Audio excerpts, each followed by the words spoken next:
What's up, what's up, what's up? Listen, I need y'all to turn the volume all the way up because we got one today. You already know what it is, man. It's the raspy one, man. It's your boy Reese, and I'm sitting next to the greatest co-host on the planet, Rick Jones. Oh, Reese, man, you're far too kind. And listen, we recognize y'all can be tapped into anybody in the world right now, but you're rocking with your boys, Rick and Reese, and you already know. We appreciate that. Rick, we got one today. Man. Straighten up. Listen to me. I'm gonna walk you through it. Straighten up. Straighten up. Suit and tie for this one, man. Straighten up. Get yourself together. You know what I mean? Because who we got on today, you know what I mean? It's just a certain, level of dignity that you just want to sit with when you're sitting in front of your But she's no stranger honor. to the Rick and Reese show. I'm going to tell you this. She ain't no stranger to the Rick and Reese show. She ain't no stranger to the community. She ain't no stranger to our city. We have on the Rick and Reese show today, Judge Cocroft. Hi, guys. Yes. I got to use Lady Peaches. Hi, guys. Right. I'm like, Lord. So we really got to say welcome back again. Welcome 'cause, back. Thank you. It's I'm been glad way to too be long. here. This It is has easy been. to do. For us to sit down and chop it up is very easy because we've already had you on. So one thing I do know is that you really made a huge push in our community Absolutely. to educate a lot of people just on the process of a judge being hired into a position, how important our voices are to making change. We just want change, but you ain't vote. Right. And I remember, back then you was really, rebuking Rick because I don't think he was voting for the judge back then. And no, I'm just saying. I'm saying she was. I didn't know he was gonna act like this No, today. no. I'm just saying. Seriously, she did a phenomenal job of educating our city. So I wanted to give you your flowers Thank for getting you. us to a place where we value who actually sits in that position. Thank you and, so much. And we value you. Thank and you. we're glad you're still in that position. I'm glad to be here. I appreciate both of you for opening up your platform to me, giving me an opportunity to speak 8 or 9 years ago and to speak today. The issues are the same. Mm-hmm. They're a little amplified today, Right. And we'll get more into the amplification, but I'm glad to be here. Amen. So you've been on the bench for 15 years. 15 years, and I'm only 21. Right, come on now. Imagine that. Come on. Now you got reelected in last November, right? November of 22. 2022. Yes, I've been on the ballot 2010, 2016, 2022. Wow. Yes. So how do you get the longevity? The longevity, for me, my faith is central, so it's God sustaining me to allow me to do this work because it's difficult work to do. It's complicated work. It is exhausting work. And so he gives me the strength to do the work. But then it's just staying committed, connected, and concerned about community. That's been my slogan since I started in 2009. I think the community understands my heart for the work that I do. Absolutely. And they have responded by electing me consistently in all of those elections. So Now, you've been trending a little bit here lately. just a scope. Just a little baby smidge of a trend. You've been trending. Yes. We looked on Facebook and we looked on the news and there you were. And to a lot of people's surprise, Yes. there's some things going on. Absolutely. And we didn't really appreciate what we read and what was happening to you. Absolutely. So could you talk to us a little bit about what's going on? Yeah. So for the past 3 years, I have been subject to race and gender discrimination, a hostile work environment, and then retaliation for reporting the discrimination. The apex of this behavior was in 2022. The court's administrator filed what I continue to believe is a false complaint against me. Based on that complaint, the then presiding judge of the court came to me at what I thought was a meeting about assigned counsel. So I'm at this meeting. I'm sitting next to the person I later learned filed the complaint against me. We completed the meeting, and the presiding judge says, "I need to talk with you about an issue, Judge Cocroft." And so I said, okay, fine. I haven't heard anything as the administrative judge, but, I'd love to hear what you have to say. And so the administrator left. I told her, have a great weekend. She said, thanks, walked out. And so I'm looking at the presiding judge, and he says, we've got a serious issue. There's a serious matter that has arisen. It's detailed. There's a complaint that's been filed, and it's against you, and it was filed by the court administrator. And so I just kind of had to sit back for a second. once he said that, in retrospect, I started to think about some things that had occurred in months prior. And so the pieces of the puzzle started to come together for me then. And I recognized, okay, this is what was going on the entire time. And so he says to me, the complaint is really serious. It's really long. It's really detailed. And she's lawyered up. But if you will resign as the administrative judge for 2023, because I was elected to serve in 23, then this will go away. Wow. And so, and that's what I said, like, wow. So- This what we doing today? Okay. So he didn't give you details, but at the end of that, he said, if you resign. If you resign, then this will go away. And I said to him, well, where's the complaint? Because I'd like to know what was said about me. And he said, well, I don't have it here, but it's really serious and it's really detailed and it's really long, and she's lawyered up. And I said, well, I know that I haven't done anything wrong, and I'd like to see what has been said about me. And so he said, well, I don't have it, but if you'll resign, this will go away. Wow. And I said, Judge, I'm sitting in a meeting next to the person who made the allegations against me, and you didn't think that this was not a good setup? You thought that this was the best way to approach this? Well, I didn't really know what to do, and she's lawyered up. He was emphasizing that she was lawyered up. Right. Like you was frightened or something. And I said, well, then maybe I should lawyer up. And he's like, well, you can, but you could resign and this will just go away. I said, well, here's what I'm going to do. I'm going to take the weekend and consider your offer. Wow. Then on Monday, you can bring me a copy of the complaint, and then we can have more of a conversation. And so I called a friend who is a well-known lawyer. I will allow all of the innocent to remain unnamed. Absolutely. For now. Absolutely. Right. And so I spoke with him, and he was flabbergasted by what happened. And so he gave me some instructions and some counsel. And so I met with this presiding judge on that Monday. And so he brings me the complaint in a brown envelope. It's sealed. And so I said, Judge, I'm going to say again, I know I've not done anything wrong. I don't know what this says, but I can guarantee you that it's not true. And so I told him that I thought about his offer, and to me, it sounded like blackmail. And he said, well, what do you mean? I said, well, the definition of blackmail is that there is disparaging information that has been advanced about you. But if you will do a certain thing, then that will go away. Right. It's the classic definition of blackmail. Right. 100%. And he said, it's not that. I said, well, what is it? It's just an opportunity for everybody to walk away, and you can tell people that you were overwhelmed by the job of administrative judge. It was just too much for you to do. And so you just want to walk away. Nobody wants to be the administrative judge anyway, so you can just tell them that you were overwhelmed with your work. I said, but that's not the truth. I'm not overwhelmed at all.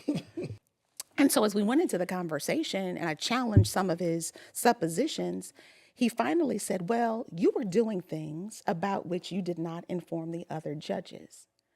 And I said, well, what did I do about which none of you knew?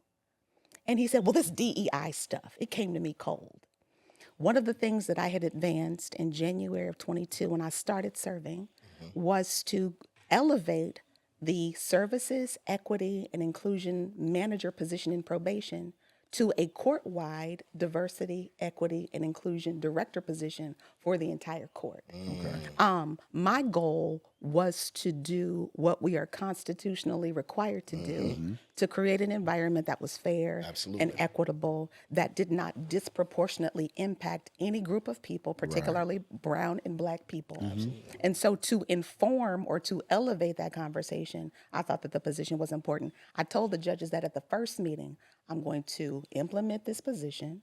I'm going to implement the payment of an online payment portal system, so that criminal defendants who had fines, restitution, could pay online versus coming downtown. Right. If you don't have a car, how are you going to pay I sanctions? think we found a motive. Everybody has a smartphone, so everybody can pay fines with their phone, and that gets defendants more quickly to the opportunity for expungement or sealing of convictions. I created an Access to Justice Committee so that we could close the gap in our delivery of services to marginalized groups. One of those efforts was to translate all of our criminal forms to Spanish, Nepali, and Somali. Burgeoning new American communities here in Franklin County, We see a lot of those defendants. We need to be able to handle those issues more quickly, more readily for our interpreters. So let's translate all of the forms. We worked with the Justice Policy and Programs Office for Franklin County so that they could participate in arraignments. If there are defendants who had young children who would be impacted by potentially a period of incarceration, JPP could connect with that defendant, find out what the needs were, and then connect those families with services. Wow.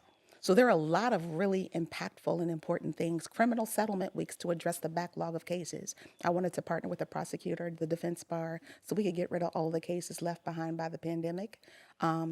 Making interpreters available for people who were summoned to jury service. People didn't know that we had interpreters available. All of these things to create a diverse, equitable, fair community. Right. And so this judge said to me, well, I didn't know about this DEI stuff. And I said, well, were you at the January meeting? I mean, I know you were. Well, I don't know if I was there, and I'm not going to go back and look at the minutes. But this stuff came to me cold, and it's being presented in the budget in October, and we should have known about this sooner. And I said, Judge, we do budget presentations in October historically for the 14 years that I've been here. So how am I being blamed that you didn't know about the financial piece sooner? Wow. How is this my fault? So he didn't have an answer. So we just went back and forth. And so at the end of the conversation, I said, listen, would you be willing to facilitate a conversation with this administrator? Because that's what professionals do. We have awkward and uncomfortable conversations. And so he said, okay, well, I'll work on that. That's November 7th. I spent 12 hours from 7 p.m. on the 7th until 7 a.m. on the 8th writing a reply to her complaint. Nobody's asked me for it ever. I've had it for 2 years. Nobody's ever reviewed it. And so I went to work on the 8th. It was election day, the first time I'm on the ballot unopposed. And so at about 4:30, when I'm preparing to leave to go to the election night party, I get a delivery from the presiding judge's assistant. And at the same time, there's an email that's being sent. And the letter says, I'm calling a special judges meeting to discuss a corrective course of action regarding the complaint filed by this administrator against Judge Cocroft. And the special meeting is next week. Wow. And so I called him. I said, Judge, I thought you were going to facilitate a conversation. And he said, well, she didn't want to talk about it, so I had to do something else. Okay. And so I let my lawyer know what was going on. And he did kind of a straw poll with the judges. And what he learned is that every judge of the court, with the exception of my Black female colleague, Judge Page, was prepared to vote me out as administrative judge and was unwilling to investigate. Wow. And so I was almost forced into a resignation. I won't say I was almost forced. I was forced into resigning. And so I resigned at that meeting. My lawyer read the resignation letter. And then the following day on the 15th, the woman who filed the complaint against me was permitted to advise every court, every county justice partner that effective immediately, I was no longer the administrative judge. Man. And from that day to this one, there have been a barrage of events, circumstances, insults, attacks, requests for justifications for how my staff and I do our work. My staff, the Black members of my staff, have also filed complaints that are being investigated.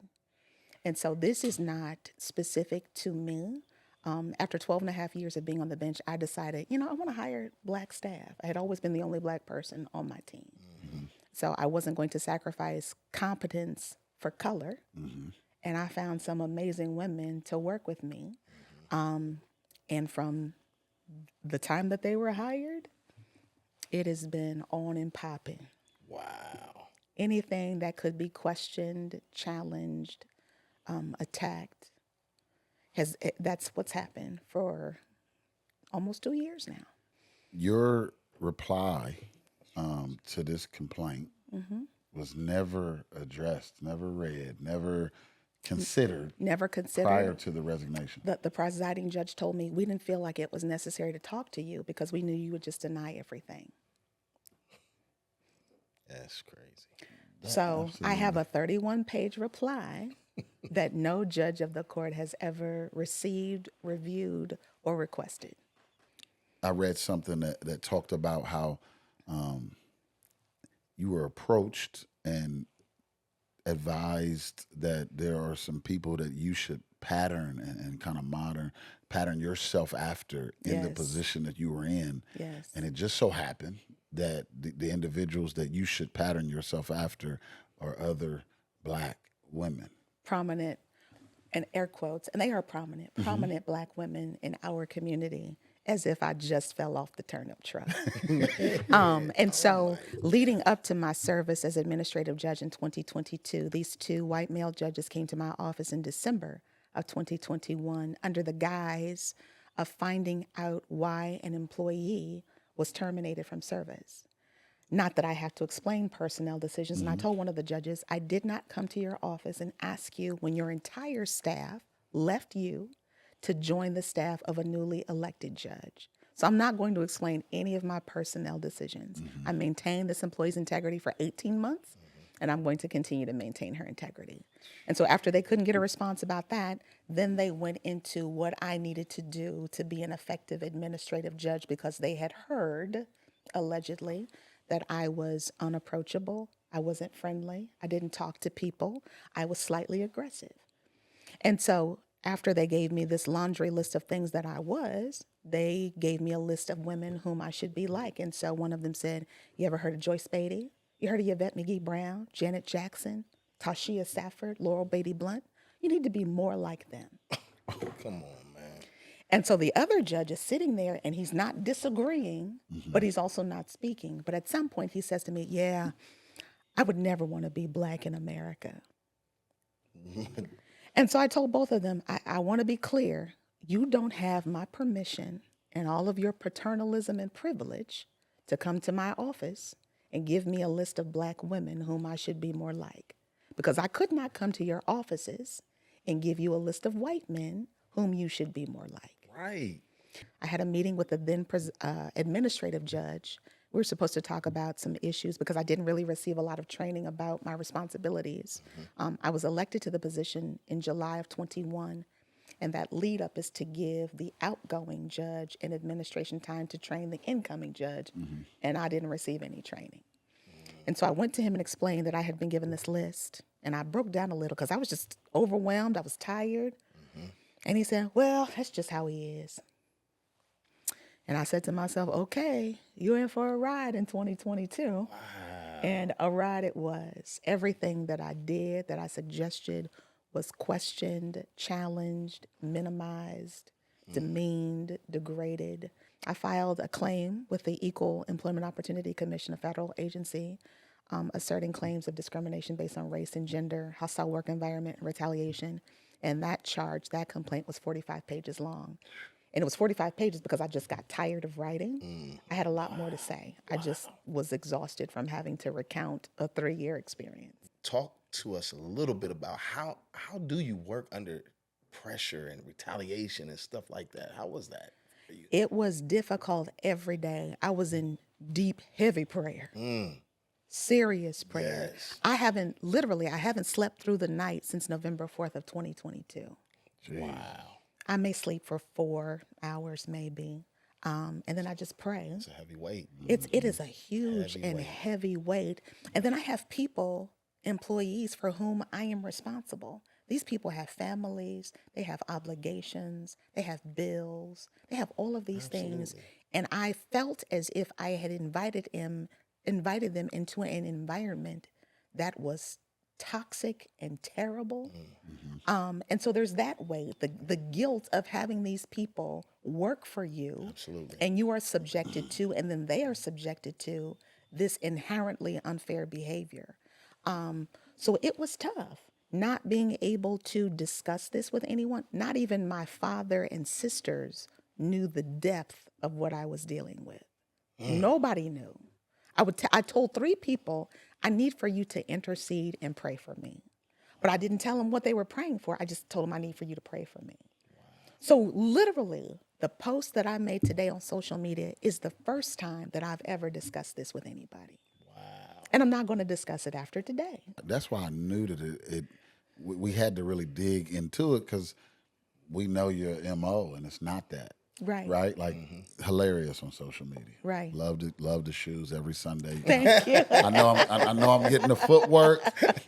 I know Sunday we getting that. Right. But man, always just encouraging people. Absolutely. And, you know what I mean? That's just what you do. Right. We know that of you. Right. No So I nonsense. was really shocked when I saw that today. That's what I was telling Rick. Like, nah, it's like a long post, and it's really like about her like personal life, and this is not what she does. Right.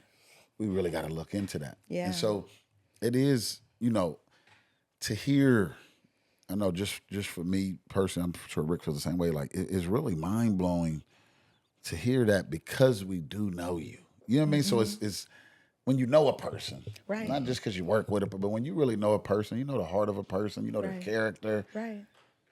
To hear some of them things is like that's so far off. Absolutely. And the people who made the claims, the primary person who made the claim knows me.